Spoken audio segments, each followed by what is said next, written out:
Minha diretoria, bom, Fluminense anunciou aí uma série de reforços para Libertadores, um pouco em cima da hora, eu acho, né? Acho que vai fazer falta, talvez, ou o Fluminense tem ampla confiança na classificação para a segunda fase, ou então ficou um pouco atropelado aí, podia ter acontecido um pouco antes e tal, mas jogadores que têm um perfil muito parecido e que tem uma leitura muito simples do que o Fluminense está tentando fazer, não é muito difícil. O Fluminense tem um time cheio de garotos, né? Usa o Fred e o Nenê, que evidentemente já tem uma certa dificuldade às vezes juntos e tal, e o Fluminense tem um time recheado de garotos. Jogar uma Libertadores não é a mesma coisa de jogar um Campeonato Estadual, não é a mesma coisa de jogar um Brasileirão, tem toda a questão da catimba, enfim, é outro jogo, né? Você sabe como é que é jogar com o argentino, com o uruguaio, tem toda uma... Né, você chega lá, o ônibus não te deixam passar, no hotel pressão, porra, a polícia te trata mal e tal. É um ambiente bem hostil jogar Libertadores, é bem diferente de jogar os campeonatos aqui dentro e evidentemente o Fluminense está preocupado com como é que esses meninos vão reagir. Normalmente meninos não reagem bem a uma disputa de Libertadores da América. E sabendo disso, o Fluminense, entendendo a lógica, né, foi lá buscar. O Fluminense tem um departamento de observação muito bom.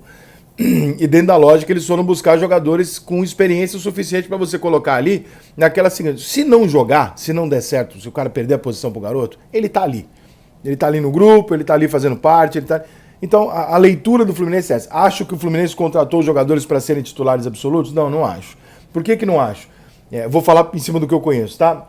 Tá dito aqui na Globo.com, não tenho como eu confirmar, mas que o David Braz é um dos jogadores que estaria vindo pro Fluminense caso tudo der certo nas próximas horas, porque ele estava com Covid confirmado, então não pôde confirmar. O David Braz e o Manuel são dois zagueiros experientes, né? Os dois zagueiros têm mais de 30 anos e tal. Dois bons zagueiros, ponto. Nenhum dos dois é extraordinário. O Manuel, quando surgiu no Atlético Paranaense, ele surgiu como um cara muito acima. Tipo, que loucura, olha aqui, que loucura esse cara aqui. Pô, o Negão é pica, Negão. E aí ele não virou. Foi jogar na Europa e tal, mas nunca foi o empréstimo do Corinthians e tal. Ele nunca foi o Manuel que se esperava, o zagueiraço que se esperava, né? No Cruzeiro e nem em lugar nenhum. Mas até o ano passado, até o final desse ano aqui na Série B, era titular absoluto do Cruzeiro. Então acho que é um reforço interessante. David Braz é um zagueiro que eu sempre gostei, também não é titular do Grêmio, mas para dar uma tranquilidade, tipo, saiu alguém, eu tenho um cara experiente que vai entrar aqui e não vai tremer, é um cara com uma puta experiência de Libertadores. Ele acabou de estar vindo do Grêmio, o Grêmio jogou tudo que é Libertadores, né, nos últimos anos. Então o David Braz tem essa como é que fala? Tem essa facilidade de estar jogando há muito tempo um torneio que é o que o Fluminense vai jogar agora. Vamos lá.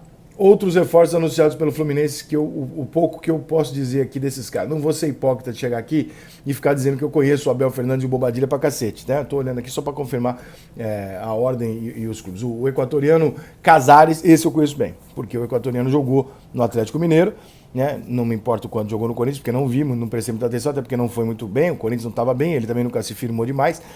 No Atlético Mineiro, cara, o Casares é o seguinte: joga pra caralho, tá? Pra caralho assim, dá 10 pra ele. Na moral, dá 10 pro cara.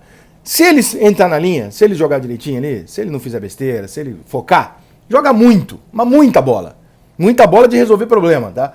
O problema do Casares é o extra-campo. O Casares é um cara que tinha problema, saía, fazia bobagem e tal. E nem o Atlético com ele fazendo gol e resolvendo o jogo conseguiu segurar, aguentar o cara. Falei, irmão, mete o pé porque, porra, tem jogo aqui que tu arrebenta, tem uma semana que eu vou te buscar não sei aonde e dá merda. Então, assim, a fama do Casares em Belo Horizonte era péssima. Embora dentro do campo ele claramente fosse um jogador muito, muito, muito diferenciado.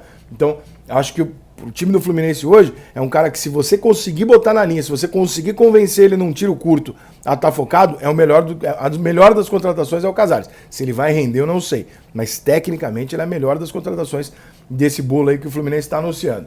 Bobadilha, centroavante, faz gol pra caralho. Esse eu lembro dele vários jogos aí de Libertadores, Sul-Americana e jogos que eu acompanhei ao longo dos últimos 10 anos. É um jogador que já tem uma certa idade também. Todos eles acima de 30 anos, né? Todos eles já com idade estabelecida. Não vão entrar pra correria nem nada.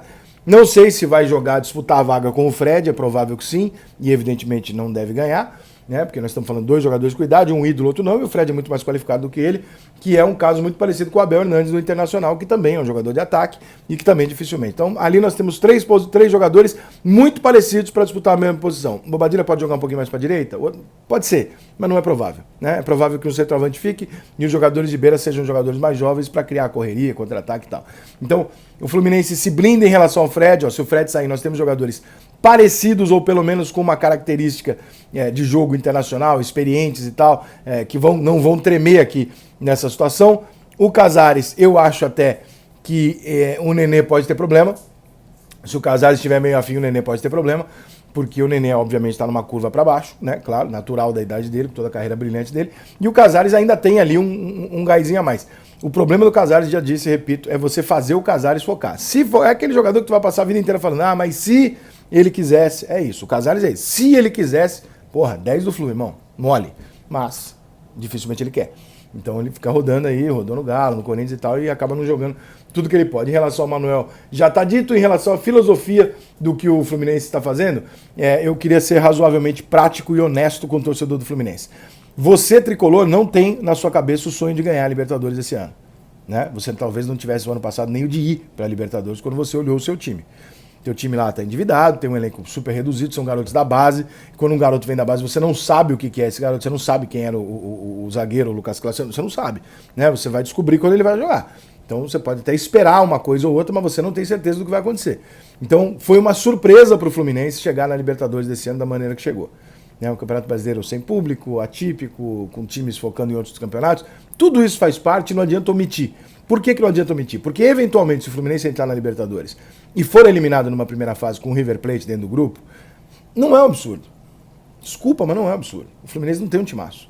Então, criar a expectativa de que o Fluminense pode surpreender na Libertadores como surpreendeu no Brasileiro, eu acho super justo. E acho que o torcedor do Fluminense tem que comprar essa mesmo. Eu vou ser a surpresa da Libertadores, beleza. Mas cobrar do time do Fluminense que ele seja protagonista da Libertadores com o time que ele tem, você vai estar virando a roda do lado contrário. Essa roda só vai girar se você passar para esses jogadores o seguinte, a gente não está cobrando nada de vocês já foram foda de chegar até aqui. Relaxa e vai para dentro deles o que der, deu. Esse pode funcionar. Cobrar o Fluminense, cobrar esse time do Fluminense para bater Palmeiras, Flamengo, River, não vai rolar. Vai dar merda. Em algum momento isso vai virar uma crise. Então, se eu fosse torcedor do Fluminense, eu estaria empurrando pra caralho esse time. Eu estaria jogando pra frente, tipo, não tem pressão não. Tamo com vocês, vamos embora pra frente, porque assim, cara, chegou aqui como surpresa. Não mudou do ano passado pra cá, não se tornou um timaço do ano passado pra cá. Esses reforços não fazem o Fluminense um timaço. Nós estamos falando do reserva do Inter, do reserva do Corinthians, nós estamos falando de jogadores reservas, com mais de 30 anos que vieram formar o elenco do Fluminense. São jogadores pra compor. O time do Fluminense continua sendo uma surpresa. Então, trate-o como uma surpresa. Se você tratar com cobrança, provavelmente eles não vão dar conta do recado e não é isso que a gente espera, tá? Boa sorte pro Flusão na Libertadores. Valeu!